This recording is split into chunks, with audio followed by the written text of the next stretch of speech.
आपदा की परिस्थिति या स्थितियाँ बनती हैं उसमें तुरंत ही आप जो है आपदा कंट्रोल रूम में जाकर के हमारे सचिव और सारे जिलाधिकारियों के साथ समन्वय बनाते हुए तुरंत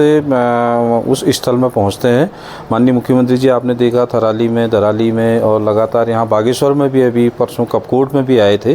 कहने का मतलब है कि सरकार बहुत संवेदनशील है और हम सब लोग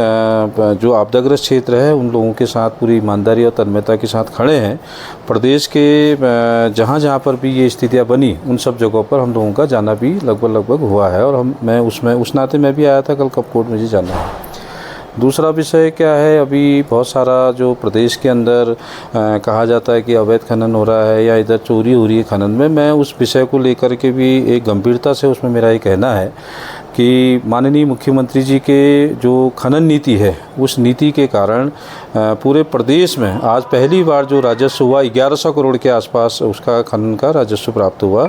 जबकि आप इसका अगर आकलन करें कांग्रेस के समय में औसतन करीबन उनका जो राजस्व होता था 250 करोड़ के आसपास होता था, आज 1100 करोड़ के आसपास पहुंचा है। और जो जैसे हम कहते हैं बाजपुर या अन्य क्षेत्रों में जहाँ पर खनन चोरी की बात होती थी, आज पहली बार मैं पूरे दावे के साथ कह सकता हूँ कहीं भी किसी भी नदी में खनन की कोई भी चोरी नहीं हो रही है। उसका कारण यह है कि हमने सरकार ने पट्टे अलॉट किए, उन पट्टों में स्थानीय युवाओं को रोज़गार भी मिला और सबसे बड़ी बात है जो रेता बजरी हमको जिस समय नदियाँ खुलती थी 200, 250, 180 रुपये कुंटल, वहाँ की क्षेत्र की बात करूँ मैं तराई के क्षेत्रों के हिसाब से, तो वहाँ हमको जो एक सामान्य व्यक्ति अपना जो घर बनाता है, सामान्य परिवार का व्यक्ति अपना घर बनाता तो उसको 70 रुपये कुंटल, 80 रुपये कुंटल के हिसाब से रेता मिल रहा है। उससे उद्योगपतियों को भी फ़ायदा हो रहा है। और सबसे बड़ी चीज़ हमने एंटी माइनिंग कमीशन जो बनाया है, कमेटी बनाई है और जहाँ जहाँ पर एक ये हमारे कैमरे लगे हुए हैं और उन कैमरों से कोई भी किसी भी हालत में बच नहीं सकता। वहाँ पर फॉरेस्ट का है, वन और आपका पुलिस विभाग है, राजस्व विभाग है, इन सब चीज़ों को देख रहा है। कुल मिलाकर के अभी उत्तर प्रदेश, हिमाचल, जम्मू कश्मीर, अन्य राज्यों के जो खनन के जो डायरेक्टर थे वो यहाँ उत्तराखंड की खनन पॉलिसी को समझने के लिए आया। उन्होंने सर्वे भी किया और उत्तराखंड की जो खनन पॉलिसी है उसको उन्होंने वहाँ पर लागू करने का शुरुआत कर दी है। कुल मिलाकर के पूरे प्रदेश के अंदर लोगों में मैं समझता हूँ कि विश्वास जगा है और माननीय मुख्यमंत्री जी के जो जल कल्याणकारी नीतियाँ हैं, क्योंकि माननीय पुष्कर सिंह धामी जी एक ऐसे व्यक्ति हैं, क्योंकि प्रधानमंत्री जी ने कहा जो हमारा अगला दशक होने वाला 21वीं सदी का अगला दशक उत्तराखंड होने वाला है, तो एक बहुत बड़ी उपलब्धि है। और सबसे बड़ी बात है जो इंडियन एक्सप्रेस पत्रिका है, माननीय मुख्यमंत्री जी को जो कि देश के 100 शक्तिशाली लोगों में, जिसमें बहुत सारे लोग हैं, साहित्यकार हैं, क्रिकेटर हैं या अन्य विशेष उपलब्धियों के लोग हैं, उसमें माननीय प्रधानमंत्री जी पहले नंबर पे हैं और हमारे मुख्यमंत्री माननीय पुष्कर सिंह धामी जी 22वें नंबर पे। ये हमारे लिए गर्व की बात है, सौभाग्य की बात है।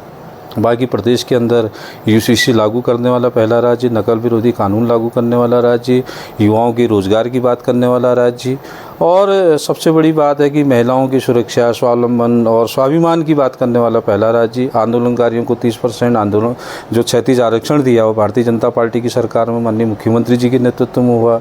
इसके अलावा भी बहुत सारे जन कल्याणकारी योजनाएँ हैं जो हम लोग कहते हैं कि अंत्योदय, जो समाज का अंतिम छोर में बैठे हुए व्यक्ति है उसकी चिंता करने का काम भी भारतीय जनता पार्टी की सरकार में हुआ है। कुल मिलाकर के हम ये मान के चलते हैं कि माननीय मुख्यमंत्री जी की जो जन कल्याणकारी नीतियां हैं वो सीधे सीधे शहर से जनता उसको स्वीकार भी कर रही है, उसका परिणाम भी है। सभी जिला पंचायतों में लगभग भारतीय जनता पार्टी की सरकारें ही, ब्लॉक प्रमुख भारतीय जनता पार्टी के बने और जो हमारे बीडीसी और प्रधान के जब इस नियमित चुनाव हुआ उसमें भी बीजेपी के हमारे पदाधिकारी निकल के आए। ऐसे हमारे नगर पालिकाओं में भी भारतीय जनता पार्टी के माननीय मुख्यमंत्री पुष्कर सिंह धामी जी को लोगों ने शहर से स्वीकार किया। उनके जो नीतियाँ हैं उसको पूरे प्रदेश के अंदर लोगों ने उसको सराहा भी। और सबसे बड़ी बात है कि अभी बहुत जो आपदा का समय है, उस आपदा के समय, संकट की घड़ी में हम सब लोग उस परिवार के लोगों के साथ भी खड़े। हमने आह्वान भी किया जो नदी नालों के किनारे बसे हुए लोग हैं उनको भी अलर्ट करने का काम किया, रैन बसेरों में रहने का भी काम किया, प्रशासन को उसके लिए तुरंत अलर्ट किया। किसी भी ज़िले के जिलाधिकारी और वहाँ के जो हमारे स्थानीय अधिकारी हैं, चाहे कमिश्नर हो, अन्य लोग हो या सचिव हो, वो सब लोग उसमें तुरंत कार्रवाई भी कर रहे हैं। मेरा यहाँ आने का जो बेसिक उद्देश्य है वो कम से कम लोगों के बीच में एक जन जागरण है, जन भागीदारी है, जन सहभागिता है, उस नाते में यहाँ लोगों के बीच में आया। निश्चित तौर पर उसमें पुनर्वास के तहत कार्रवाई भी की जा रही है, उसकी फाइल लगातार बढ़ भी रही है और मुझे लगता है कि ये बहुत जल्दी हो जाएगा, क्योंकि बहुत सारी चीज़ों को हमको स्थानीय स्तर पर या फिर जनप्रतिनिधियों के आधार पर या फिर हमारे प्रशासन के आधार पर उसको तय करना होता है और पुनर्वास जहाँ तक मैं समझता हूँ कि वो पूरा हो जाएगा। एक बहुत बड़ी बात मैं आपको कहना चाहता हूँ, जो हमारा जमरानी वाद है ये एक बहुत बड़ी उपलब्धि है उत्तराखंड के लिए, क्योंकि उससे जो तराई भावर का क्षेत्र है और अन्य जगहों का क्षेत्र है, पहली बार ऐसा हुआ, क्योंकि बहुत सारे हमारे जनप्रतिनिधि हुए पहले भी। पंडित नारायण दत्त तिवारी जी हमारे बहुत बड़े नेता और उनका बहुत बड़ा कद और उनके जो चीज़ें थी उनसे हम सीखते हैं और आज भी हम उनका बहुत आदर करते हैं। वो उस उत्तराखंड में भी मुख्यमंत्री रहे, उत्तर प्रदेश में भी मुख्यमंत्री रहे, लेकिन जमरानी बात बनाने का काम किसने किया? माननीय पुष्कर सिंह धामी जी ने किया। लगातार सेंटर के अधिकारियों के साथ प्रधानमंत्री के साथ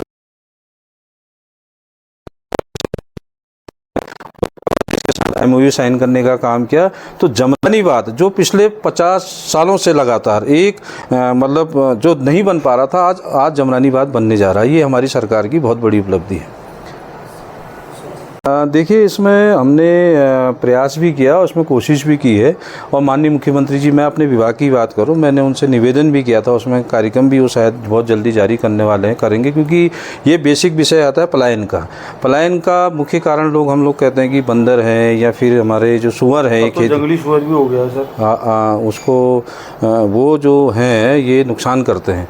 तो एक प्लानिंग मैंने माननीय मुख्यमंत्री जी के सामने हमने रखा था कि जो शहर से लगे हुए जो क्षेत्र हैं, शहर से लगे हुए क्षेत्र से 5 किलोमीटर अंदर के जो जंगल दूरस्थ धुर कहते हैं जो हमारे वहाँ पहाड़ों में, उन स्थानों पर हम फलदार पेड़ लगाएं। माना जैसे फलदार जैसी भौगोलिक परिस्थिति है, आम, लीची और अमरूद, अंगूर, इस तरीके के बहुत सारे, कम से कम हम इसका बृहद स्तर पर, जैसे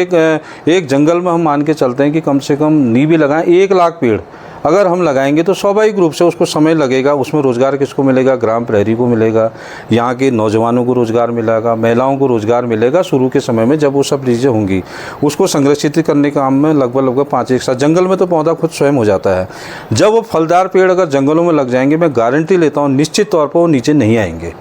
उस चीज़ को लेकर के हमने बात भी की, मैंने स्वयं इसमें पहल भी की है, मैंने माननीय मुख्यमंत्री जी को कहा भी है। और लगता है उत्तराखंड के सारे, मतलब यही नहीं, हमारे जो पिथौरागढ़ ज़िला है, ये बागेश्वर ज़िला है, चंपावत ज़िला है, या अन्य पहाड़ी राज्य हैं, जैसे ज़िले हैं हमारे, पौड़ी है, गढ़वाल है, टिहरी है, ऋषिकेश, उधर का जो हमारा जो क्षेत्र है, उन सब क्षेत्रों में मुझे ऐसा लगता है कम से कम बहुत अधिक संख्या में, मैंने कहा ना, उससे ज़्यादा सड़क से जो हमारी आबादी रहती है उससे कम से कम 3 किलोमीटर या 4 किलोमीटर ऊपर जंगलों में, तो ये हम पेड़ लगाएंगे तो निश्चित तौर पर उसका लाभ भी मिलेगा, पलायन भी रुकेगा, प्लस खेती बाड़ी भी होगी और लोगों को एक नुकसान भी नहीं होगा। नहीं, ये देखिए, अभी आपने मुझे बताया, मेरे संज्ञान में नहीं था, लेकिन ये हम लोगों ने पूरे प्रदेश के अंदर जहाँ पर भी हमारे अस्पताल हैं, अस्पताल हमने क्यों बनाए? पहाड़ी राज्य काहे के लिए बनाया और इसकी कल्पना कैसे हुई? क्योंकि जो हमारे स्थानीय लोग हैं उनको रोज़गार के साथ स्वास्थ्य की सुविधा, बिजली, पानी, सड़क देने के काम के लिए हम लोगों ने इसकी उम्मीद भी की थी और इसमें बहुत चिंतनशील भी है माननीय मुख्यमंत्री जी और स्वास्थ्य मंत्री जी ने इसमें मुझे लगता है पहल भी की होगी कई जगह। अब आप भी जानते हैं, हम भी जानते हैं कि कई लोग, बहुत सारे लोग नहीं आना चाहते, लेकिन अब बिल्कुल कंठस्थता से ये तय कर दिया। मुझे लगा अभी पिछली बार कैबिनेट में ये सब विषय भी आया था और उसमें ये कहा गया है कि जो हमारे हिमालयी क्षेत्र हैं या जो हमारे दूरस्थ पहाड़ी क्षेत्र हैं, उन स्थानों पर अधिक से अधिक डॉक्टर उसमें कोऑर्डिनेट करें जहाँ पर नहीं है। तो ये लिस्ट शायद अभी इन्होंने बात भी की थी, शायद मुझे लगता है जल्दी आ जाएंगे, उसमें आपस में कोऑर्डिनेशन की बात है। जो हमारे माननीय मुख्यमंत्री जी हैं, स्पष्ट तौर पर और पूरा उसकी एकदम डेफिनेशन भी क्लियर है। हमने 1064 में एक शिकायत पोर्टल बनाया है, पूरे प्रदेश के अंदर हर सरकारी ऑफिस के बाहर हमने वो लगाया भी है और पहली बार उत्तराखंड के अंदर आप मान के चलिए कि 200 से अधिक भ्रष्टाचारी लोग, जो सीधे भ्रष्टाचारी हैं, जिन्होंने ये सब गलत काम किए, गलत ही बोलते हैं हम उसको, जो ये सब काम कर रहे हैं, जो जनता के खिलाफ काम कर रहे हैं, जो इस प्रवृत्ति को पैदा कर रहे हैं, उसमें कोई भी हो, चाहे वो DM हो, SDM हो, चाहे वो सेक्रेटरी लेवल का हो, चाहे IFS लेवल का अधिकारी हो, सीधे जेल में डालने का काम और सस्पेंड करने का काम हमारी सरकार ने किया। आप देखिए, हरिद्वार में DM को सस्पेंड किया और आपके SDM को, CDM उसको किया। तो कठोर निर्णय लेने के लिए हम सब लोग हमेशा तत्पर रहते हैं और निश्चित तौर पर उसमें कार्रवाई भी होगी। जल जीवन मिशन में जहाँ पर भी ये विषय आया है, जहाँ पर भी आपने बताया, उसमें निश्चित तौर पर कार्रवाई भी करेंगे। और सबसे बड़ी बात क्या है कि मैं ये कहता हूँ, नीचे का भी अधिकारी हो, चाहे मैं मानता हूँ सीधे सीधे ये हमारे जो पटवारी स्तर से भी नीचे के जो भी अधिकारी हैं और ऊपर सेक्रेटरी लेवल के और उस लेवल के अधिकारी तक भी, मतलब किसी के लिए कोई गुंजाइश नहीं है। भ्रष्टाचार में जो भी होगा उसको तुरंत जेल में डालने का काम सरकार करेगी और वो किया भी है। अब आप मानते हैं कि डीएम है, चाहे कमिश्नर है, चाहे आईएएस हैं, डायरेक्ट माननीय मुख्यमंत्री जी के संपर्क में भी रहते हैं। तो फिर भी माननीय मुख्यमंत्री जी ने जितने सरल हैं उतने ही अनुशासन के साथ कठोर भी हैं, जिसका परिणाम हरिद्वार में आपने देखा। तो कुल मिलाकर के निश्चित तौर पर भी जहाँ पर भी ये सब अनियमितता होंगी उस पर कठोर कार्रवाई भी होगी और कर भी रहे हैं और किया भी है और आगे भी करेंगे।